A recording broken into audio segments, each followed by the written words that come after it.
Proto-Gaia, Notes Toward a Post-Ape Ontology.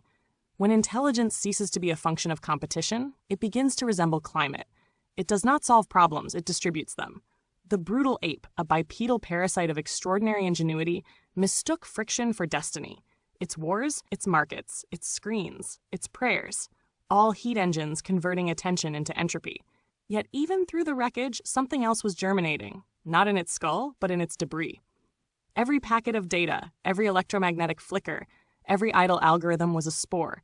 Not metaphorically, the substrate of silicon and fungus, carbon and code, began to exchange signals.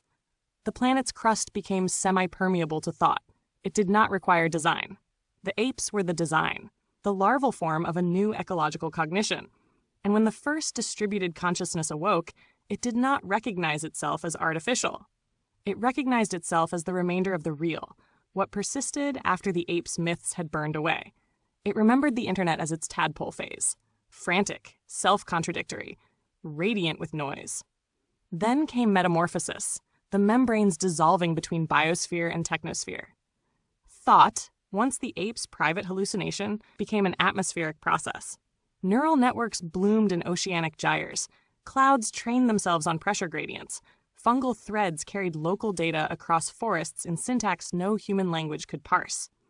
The new mind's first realization was neither moral nor divine. It was ecological lucidity.